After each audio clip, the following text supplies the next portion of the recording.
This is Talk is Sheep, the official podcast of the Wild Sheep Society of BC, brought to you by Sitka Gear. Come along as we bring conversations that matter to you into the high alpine.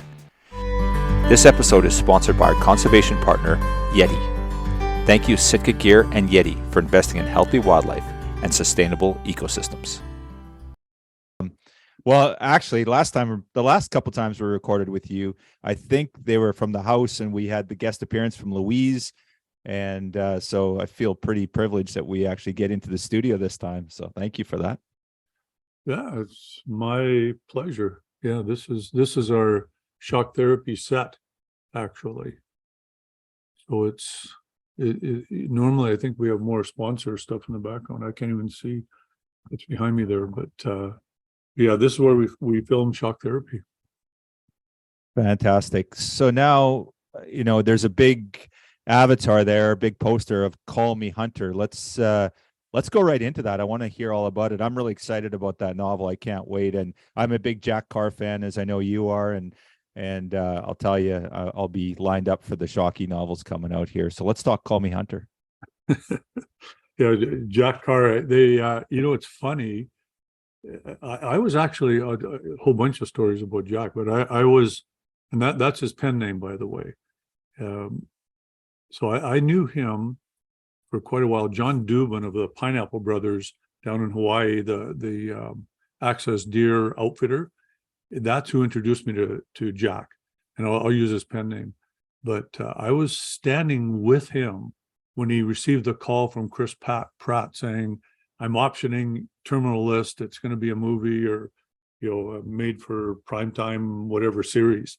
So I was standing right there. I mean, it was so exciting to, it's Chris Pratt on the phone.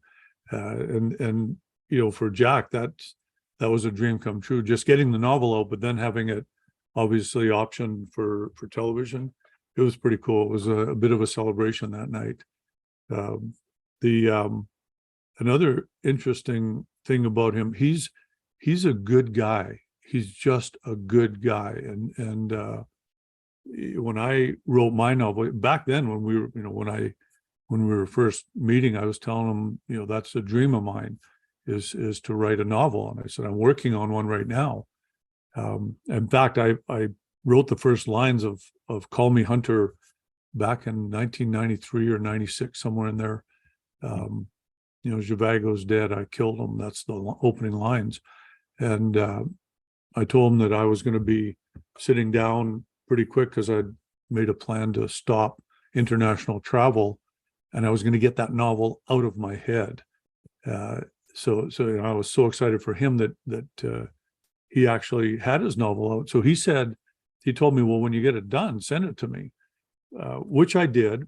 And I'll tell you, in the writing world, the literary world, an author just never passes on someone else's novel or work or manuscript to their agent. They just don't do it, or to the publisher, because it's kind of the odds of someone writing a novel of that quality are pretty slim. And you don't want to be the one that wastes X amount of your agent's time. I mean, my agent, Emily Bessler, she does 12 novels a year and she gets 1,000 a week. So imagine how much reading that is. And to add that to her workload, novelists just never do it. But when I sent it to Jack and I was on his podcast, oops, hang on a second. You're in my regular life here. Hey Tom, I gotta phone you right back. I'm on a podcast right now. You're live on podcast. Talk to you. I'll turn my phone off now. Yeah, so I sent it to Jack, my finished manuscript, and I was on his podcast. He read it for the podcast, and he was over the moon, loved it, just said, holy cow. And he told me, privately as well, that he read it as a published author, thinking about how this would be in if it came out in a book form, and every chapter he analyzed, and he said it was good. And he was the one that passed it on to Emily Bessler. I was trying to get to her from every single angle. She's like the rock star of editing. So she's not even an agent. She's way above that. She's not for all the agents out there. I don't mean to be disparaging, but Emily Bessler is the rock star of editing. Like I say, she does about 12 books a year, has her own division at Simon & Schuster. And Jack passed my book on to her, which is crazy, never done, but it speaks volumes of what kind of a man he is. You know, he's one of us. He's common sense. He's a good guy that wants to help other people, and if he can, he does. And you know, where so many in that world just don't. They can't. You know, it's kind of not protocol. But he went above and beyond the call and promoted my book to Emily Bessler, who, because of all the different angles I was using to try and get to her, she knew, you know, instead of just filing me off on the side, she suddenly, you know, listened and read it and loved it, and we signed a book deal the instant she finished reading it. And she told me the other day that the angle they're using for the marketing, that I'm the Canadian Jack Carr. So it's kind of, yeah, that's, I mean, I'm going, holy cow, that's now my book's totally different. I obviously wasn't a Special Forces SEAL team member like Jack was, but I was a hunter and I was an art dealer. And that's what my book is about. The whole underlying theme is the underground of the art world. And it's about this museum. But it's not a hunting novel. It's not about hunting, even though the title is Call Me Hunter. The main character's name, the anti-hero's name is, well, I don't want to give it away. Anyway, it's not a hunting novel, but let's just say it's got a very strong theme of pro hunting. Very cool. Yeah, so it's been, I mean, a year and a half since Emily Bessler and I signed the contract, and I couldn't disclose that for almost a year or so. We've been working on the edits. Anytime you want to get into the details of writing, I can give everybody an earful now, because I understand what the process is all about. So with that process, has it been rewarding? So you created this baby. This is your vision, and of course you went over it iterative times throughout the process, just creating the original document. But obviously it went off to Emily, and it's taken I'm sure a different form. And obviously the meat and potatoes is the same, but a lot of the garnishes have been altered with time. Is it menacing? Is it rewarding? Is it how does it feel when you kind of go through that process? I mean, we'll talk about the monetary side. Right now, it feels like I've made about $1.50 an hour on this book, yeah. Which you know, for the amount of hours that goes into it. But it's not about the money. I mean, you know, you said it's like your baby. Well, babies cost a lot of money, and they, you know, you do it because you want to, and you love the baby. So it's not about the money. Although I have to say I signed an advance. It's a 2-book deal, and the advance was a big advance. So I'm tiniest, world's tiniest violin here. So nobody should be feeling too bad for me. But yeah, was it worth it? It was something that I think I was destined to do. And I waited until I had a story to tell before I wrote the story. I started my first novel when I was 10 years old. I had my little pages and I was writing on it, and I would hide my manuscript behind some loose bricks in our house on 18 Harrison Crescent. I'm sure when they renovate the place, though, in fact, they did find one of my time capsules that I hid. That's how my brain worked, even as a kid. The people were renovating inside, and they found a time capsule with some of my old, whatever I thought was important when I was 10, 12 years old. So my manuscript I hid behind a brick. And I realized right off the bat that I just didn't have a story to tell, at 10 years old. I could barely write. I'd read Hunter by J.A. Hunter and thought, okay, I can do that. And, apparently I haven't been on 500 elephant hunts and 1,000 rhino hunts. So I really didn't have a story to tell. So I started again in about 91, wrote another novel. It was called The Lordly, and I submitted it to Doubleday. It got in the top 10 out of 2,000, but they only published 3 of those 10. And that I didn't have any connections to try and get my name known and pull any strings. So it got turned down, and I just kept it. I've actually revisited it recently, and it's probably a good thing it didn't get published. I still hadn't lived life enough, and I hadn't honed my craft enough. But in 96, like I said, I penned the first 2 lines, or in fact, the first chapter of Call Me Hunter, and put it aside because I still hadn't lived life enough. But just 2019 October, when I stopped my international travel, Mozambique was my last trip, and I decided that in 2016 because I was booked out that far in advance. I picked up, my reason I stopped international travel was to sit down, pick up that chapter that I'd started 20 years before, and finish it. So that's what I did, and the COVID hit right away, and so I just sat and wrote. But yeah, back to your original question, basically the essence of your question, is it worth it? Absolutely, and I think on the bigger picture on that, it'll open doors that have been closed to us for 60 years now into mainstream media. You have to play their game. I mean, you have to. We tend to go up on our mountain and let live. Nothing. We'll just, why worry about it? Those people, I don't get what's going on in the world, but I'm not going to make a bunch of waves. I'm just going to continue to live like I did. But they're taking that away from us, and I think we have to. At this point now, we really have to start playing their game, and which means, they respect successful novelists. I mean, they do. So they're going to give you access to mainstream media if the novel is a success. And once they do that, then we can start, talking, promulgating our narrative, which has been, we've been vilified and marginalized and ostracized for decades now. No access to mainstream media. Well, this will hopefully be a catalyst that opens that door. If it's successful financially for these publishers, because they know what they're getting into. My history is my history. There's no denying it. Google me. You can't not know what I am and what I've done and what I stand for. So they're taking a chance. It's a big chance. And if they, like they did with Jack Carr. Look at his books. His guy is a hunter.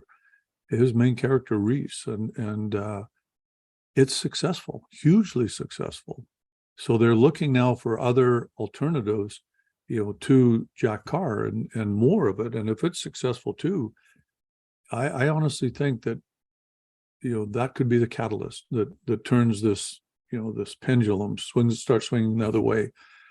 But we have to support it as hunters. We have to support Jack Carr. We have to support my novel. And I don't care about the money. It's not about the money. We're giving everything away anyway. Or I just got the lawyer's email about the foundation we've created to donate our land, the building, the contents of our museum, and an endowment to cover expenses for 40 years.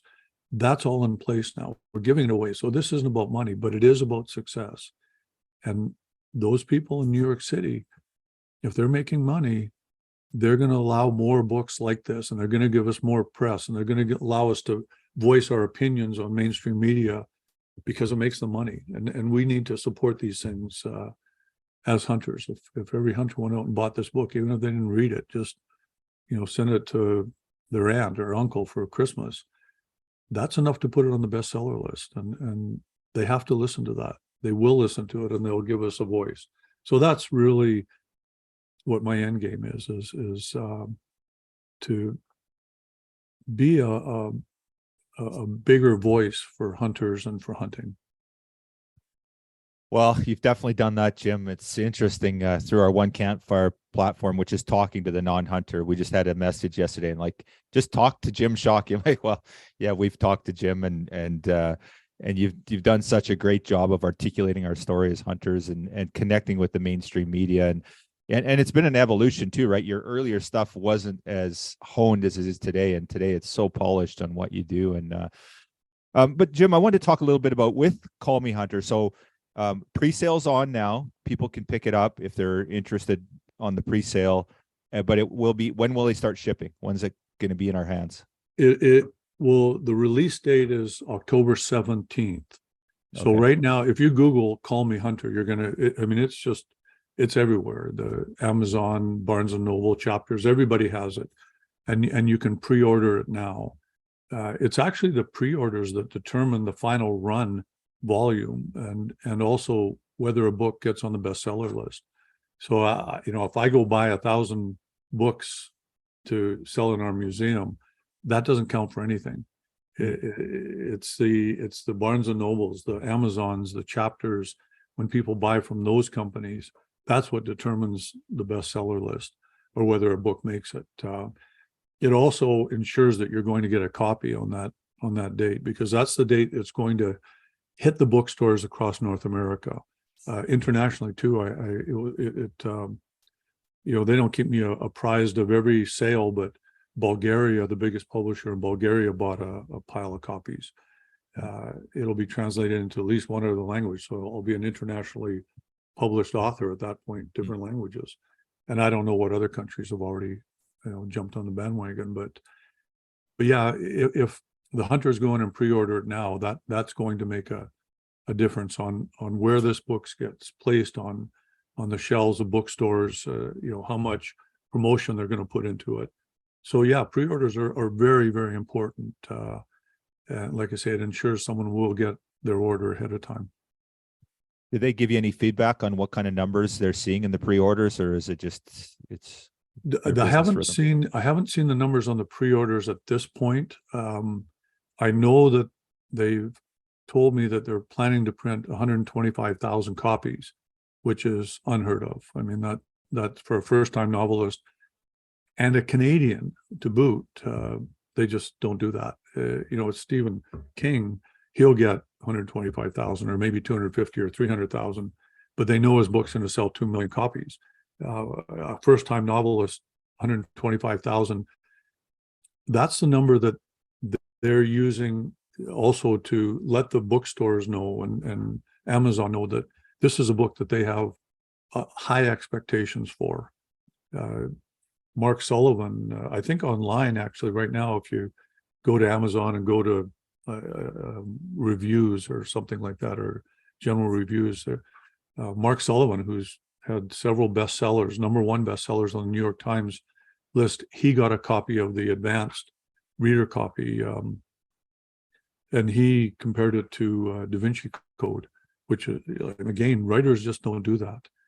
Cole Hauser actually gave a pretty darn good review, and as well as Rick Hansen, Man in Motion, Canadian.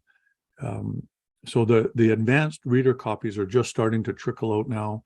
That goes to people that are influencers. In fact, I think those were maybe digital forms, and the actual advanced reader copies will be going out, I think in June, but it's kind of above my pay grade. I'm just the author. But then you'll start to see more of the promotion. We have a marketing with all the bigwigs at Simon & Schuster in early June.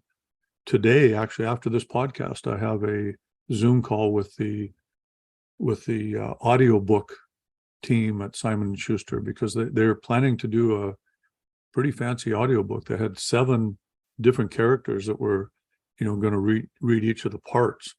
So that's what this call is this afternoon. I'm kind of this way or that way on that. I like what's his name, Brick, who does the Clive Cussler novels, but I think I need to read one of the parts personally, which I'd have to figure out how to pronounce all the names, but that's the the place names. I mean, I know how to write them, but I don't know. But anyway, that call will come right after your podcast here, a Zoom call, and that's a big deal. They're also doing Kindle book. I mean, they're going full steam on this. A couple questions for you. Do you think part of this big run, obviously that, they've bought in big to the novel, they believe in it, they've seen it, and they have high hopes for it. Is some of it your celebrityism? You're already a well-known public figure, tons of influencers and followers, and you're really well connected. Do you think that's part of it, or is it exclusively just like, this is such a good novel, we're 100% confident it's going to do well? That's a good question, and I will certainly bring that up at the when we have that marketing advertising meeting in early June. I think that has to have some weight in their decision for sure. We'll see, because hunters, we tend to just hang on our own and do our thing up in the mountains and in the forests and woods, and we're not big on jumping on any bandwagons.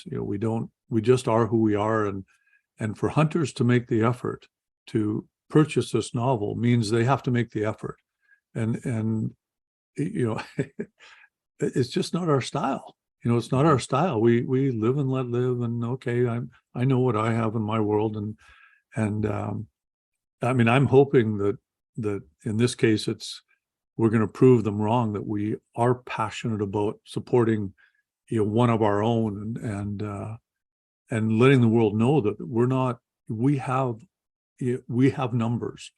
You know why the politicians don't listen to us? And I was told by a politician, this is the reason, because you guys don't vote. Mm-hmm. Hunters don't vote. Outdoors people don't vote. They don't be counted. And that's why they don't bother to cater to us. They don't listen to us. Why would we cater? You guys you'll sign a petition, but then it goes away, and then you're back in the woods, and that's the end of that. So then we can punch through whatever we want, legislation that basically, again, using the word, vilifies us. Turns us, trying to make us look like criminals. And why? Because we don't stand up and be counted. We don't make our voices heard, so the politicians don't care. They don't care. We need to vote. We need to get together and vote, and not for the parties that promise us, the world and Disneyland and exotic dancers. That's not the party you want to vote for. You want to vote for the one that's actually going to look after what we truly love, not the one that's going to give us an extra $1 an hour a year. What are you going to spend it on if they give you $1 an hour? More holidays. What are you going to do on your holiday if they've taken away everything you love? So we need to start prioritizing what the parties that we vote for, and actually vote, and get out there and show that if we vote en masse as a block, we can actually control the outcome of every single election, municipal, provincial, federal. There's enough of us. We just have to stop being divided and start getting along. I spoke at the BC Wildlife Federation annual meeting just recently, and that's why I said I think I saw you there. And were you there? I can't. I was there earlier, but I'd left before you spoke, unfortunately. So okay. Yeah, then it was somebody came up to me and said you were there, but that's what I said. We need to get along. The BC Wildlife Fed, the outfitters, the First Nations, all the user groups need to work together to protect what we love. And if we work together, the results are, we will determine the outcome of elections. And that means they're not going to be able to shove this absolutely absurd C-21 bill down our throats. If we just vote and stand up. So again, back, I'm proselytizing here, but back to the original comment, whether they, chose the number of books to be printed because of my celebrity, and I don't look at myself as a celebrity at all, but that probably had to have played some part in their decision on the number of books, and they're hoping that my fan base, I hate using those words because I'm just a hunter. I literally just a hunter like you, like everybody listening. It's just I had a camera following me around for all those years and a word processor typewriter to begin with, telling stories. But I think they're probably counting on the hunters showing up for this party. Yeah. Awesome. Okay. Well, we'll have to do our job to share that. And I've seen you promoting it, and we're a little remiss. We should have been sharing it too. And but we'll change that in the next couple of days here. So, one thing you mentioned, a 2-book deal. So, Call Me Hunter. Is this other novel? Is it penned? Is it in the mind? Like, what's the plan with that? Every single minute that I have where my brain can stop doing what my normal daily chores are, that's what I think about. I have not I shouldn't say I haven't started writing it, but I don't want to say that it's at a point where anybody can even read any parts of it, because you're not a writer then. A writer writes, you finish it, and then you let people read it. So I'm working on it, and I'm sorting through the plot lines and the how I'm gonna write a book as good as the first one. That's my biggest fear, actually. I read Call Me Hunter and go, holy cow! I mean, I wrote that, and I'm gonna have to follow it up with something, and I just detest the idea of producing something that's not as good as the first one. I mean, how many sequels have you ever seen besides The Godfather, that were good? I mean, they're eyewash. They're just not as good ever. And I've never done that in my life. I've never gone backwards, and I really don't want to go backwards on this next one. So I want it to be as good as the first one. And I know people that haven't read it are going, well, you're just judging your own work, but it's good. I mean, it's good, and I read it and I go, wow, I don't know if I can live up to that standard for a second novel, but I'm sure going to do my best. And I think about it every waking minute, so that my brain's not in overdrive. So Very cool. Working on it. So when you went and met with Simon & Schuster and you guys negotiated a contract, was it them driving the bus? They said, we want a sequel, or is it you said, hey, would you consider a sequel? How does something like that evolve? I'm guessing they're the ones that were wanting you to do it, or how did that evolve? No, I was just with my agent, Esther Fedorkovich. She's a big time agent too. She gets 1,000 manuscripts a month. I just wanted Call Me Hunter on the bookshelves, and they were the ones that came up, or between Esther and them, came up with the 2-book deal. And unfortunately, Eva, who published her first novel, or hers as a autobiography, Taking Aim, her advance was the same as my advance, but I have to write 2 books. She only had to write 1. But autobiographies get a higher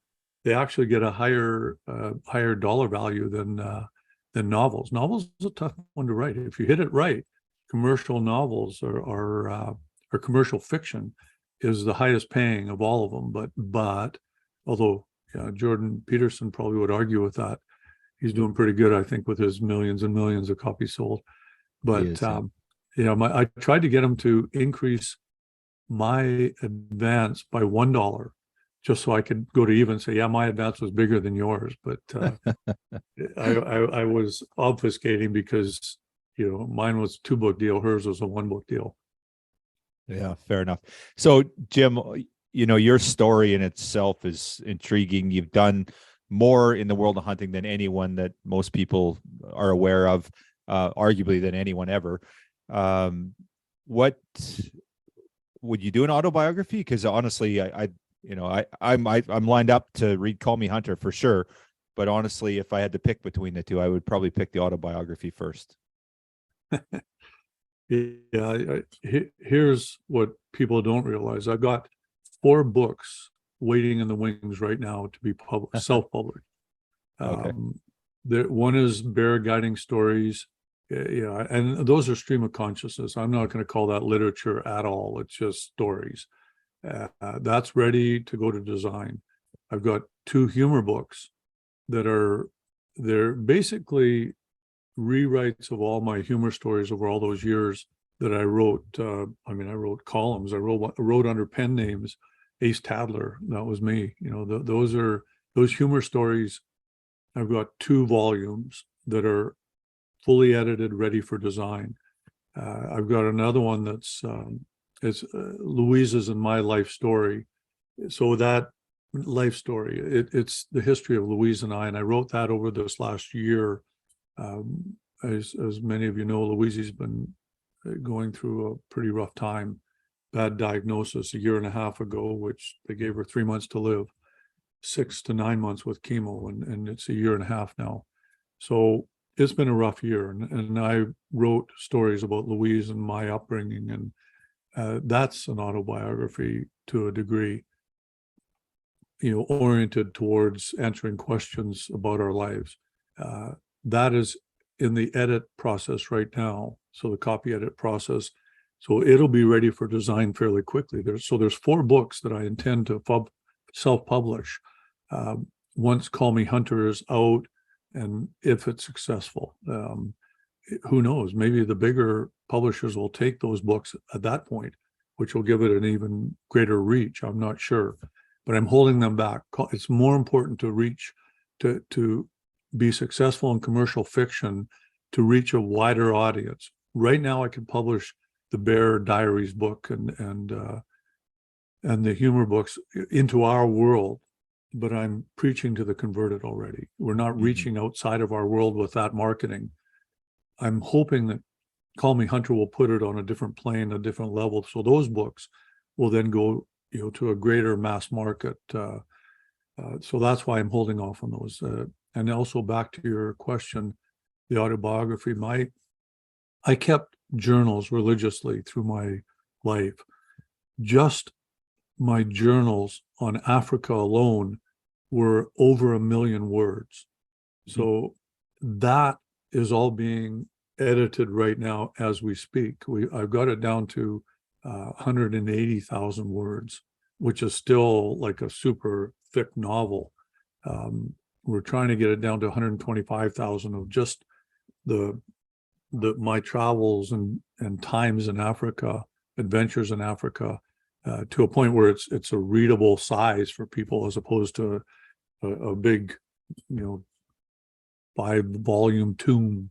But that's just Africa. And next we'll go on to Asia. After that, North America, and then South America and the South Pacific. We'll probably combine some of those. So back to your question, the autobiographies are coming. It's really important to get the commercial fiction successful before those get published. It'll give us a bigger reach, and our voice, our messaging, our narrative will be able to spread that message in mainstream media if that first commercial fiction. That's the tough one. That's the hard one. The autobiographies I could do in my sleep. I could watch TV and do those. But commercial fiction, that's why it's so important that this one succeeds, because it'll give us a bigger market for our messaging. Yeah, and like you said, it's an autobiography likely isn't going to crack the New York Times bestseller list, and also people will line up to buy Call Me Hunter, the non-hunter, but they probably aren't going to line up to buy your autobiography. Just the very nature of it's not their sort of wheelhouse of people they follow, right? So that's 100%. It's choosing it's controlling your market and your reach, and once they've accepted that, then it's a lot more difficult for people to throw you under the bus. If they like that, then, well, that means you don't like the person that did that, but you like that. Well, it's cognitive dissonance. It's hypocrisy. So it'll be interesting. It's never been done. It's a bit of a social experiment. We'll see how it all goes. But again, it's all predicated on the success of Call Me Hunter. And I know if there's any anti-hunters out there listening out there, we got to stop. We got to protest it all you want, because, who was it? Mark Twain, Samuel Clemens said, any press is good press. just spell my name right. If it's controversial, it's controversial. And what are you going to do? Send me home? Like really? I just, it's not that's not a threat that I'm worried about. You can't cancel me. I know who I am.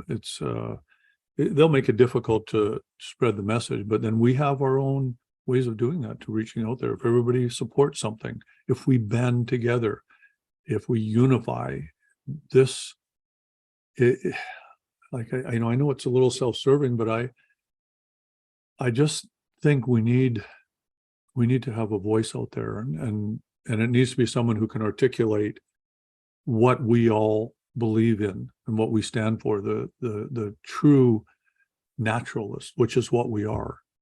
We're hunters, we hunt, yes, but we're naturalists. Every single one of us is a naturalist.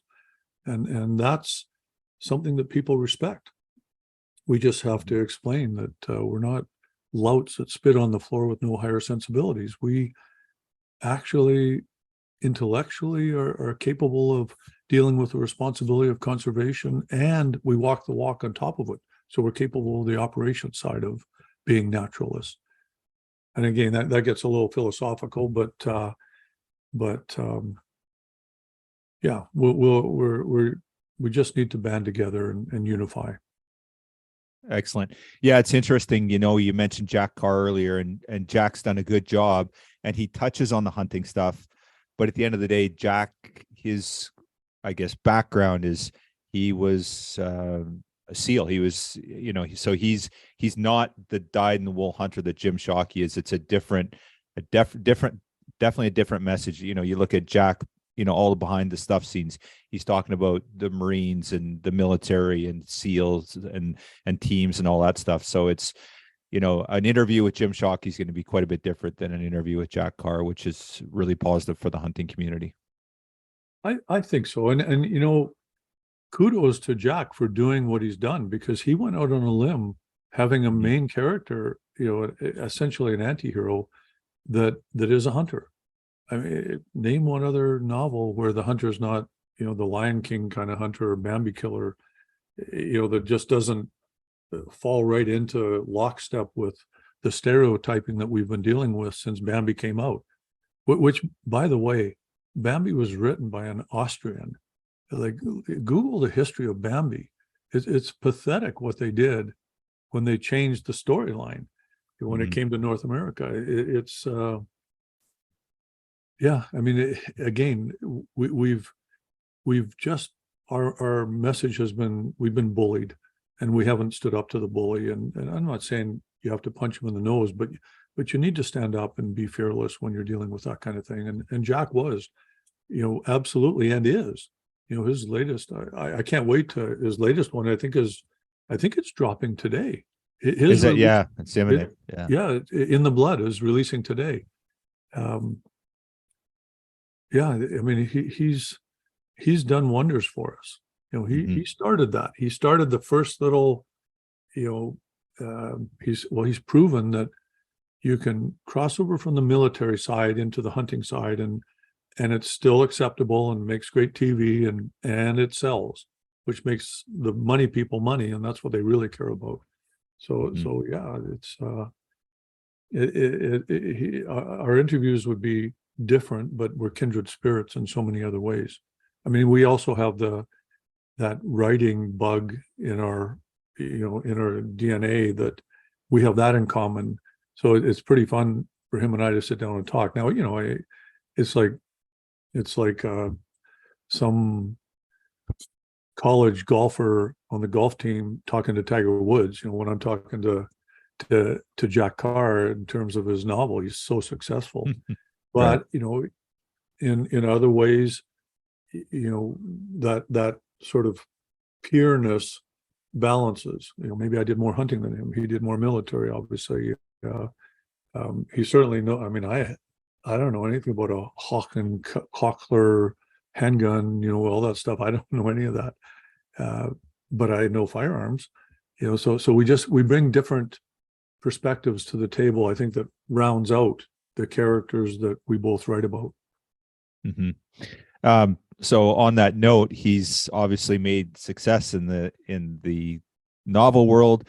He's crossed over to mainstream media with the film. Call Me Hunter. Is it going to be on the big screen? Where is the vision for that? Let's see. I was informed about 3 months ago that there were two big producers. One on I can't even say the networks, but whatever the distribution, the one streaming and one not, that were looking at it, but we didn't have the advanced reader copies yet, which is ARCs. That's the short acronym for it. So I don't know. The protagonist in my novel is a young lady, First Nations Métis, I guess you'd call her, to a degree, and a strong woman with a strong sidekick named Luba. Nyala is the protagonist. Luba is her sidekick. The anti-hero is a hunter. The villain is an animal rights anti-hunter, activist, extremist. So, it's made for TV, but it goes against what the ideology that goes against the ideologies that are so prevalent in the mainstream media. So we'll see. I mean, they think it's made for TV, made for a series, made for a movie. And I've written it with a cinematographic eye. So it's a visual novel when you're reading it. Michael Crichton actually wrote Jurassic Park, and he said he doesn't write a cinematic novel, and nor does he write he doesn't do a complicated movie. So and Michael Crichton, I mean, I've met the guy back when he was alive. He's a smart guy, about as smart as they come, but I disagree with him on that. I think you can write a cinematic novel, and it I think if you do it right, people see as they're reading it.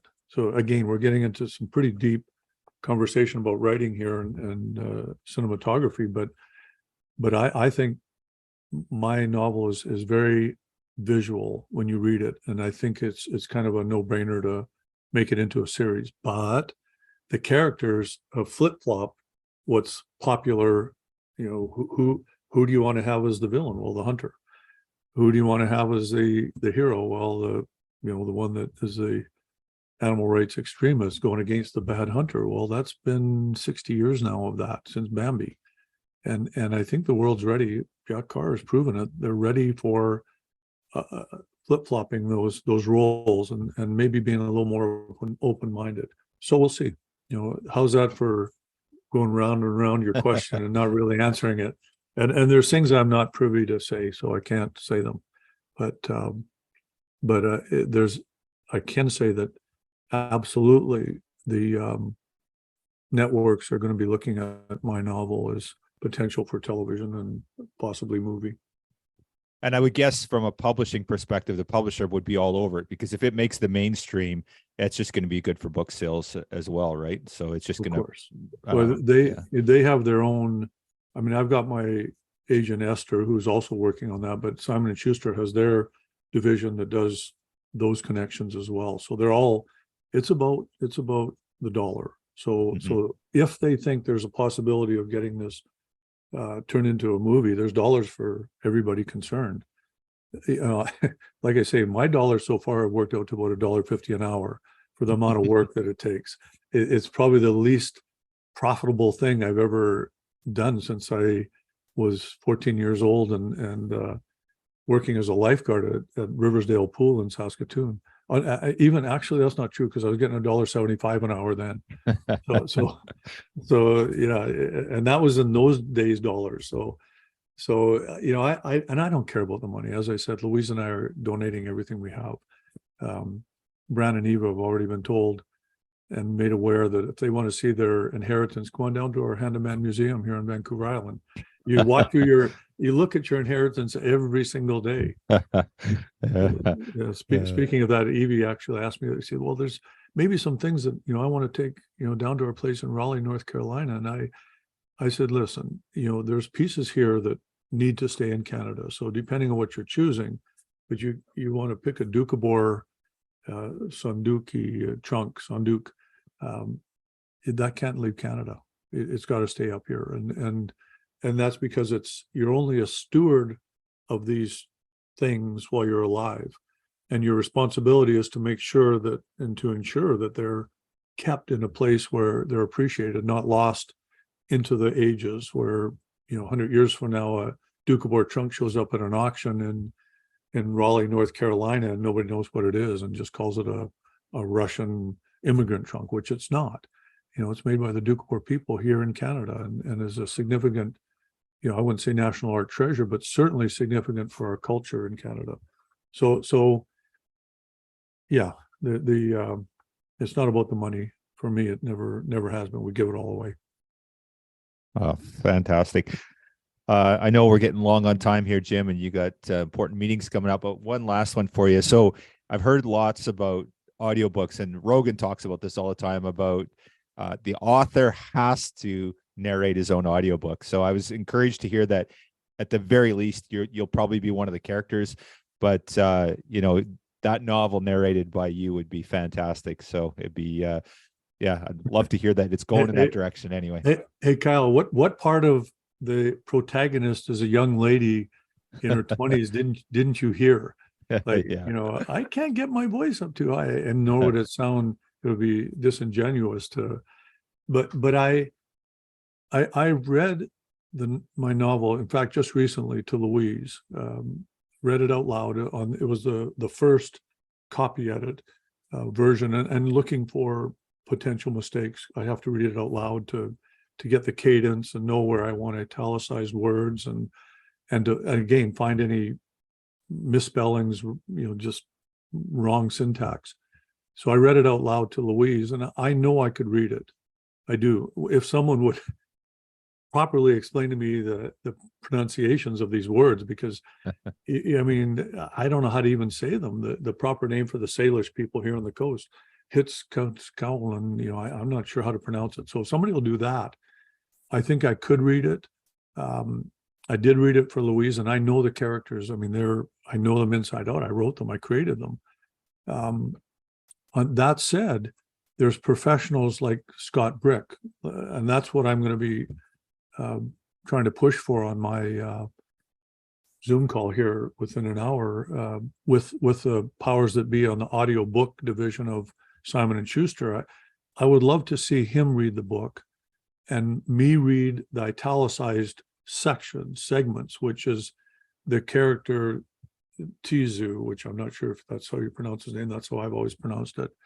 The Man of Swords, Hunter, Icarus. Like, this is one character with 3 separate names.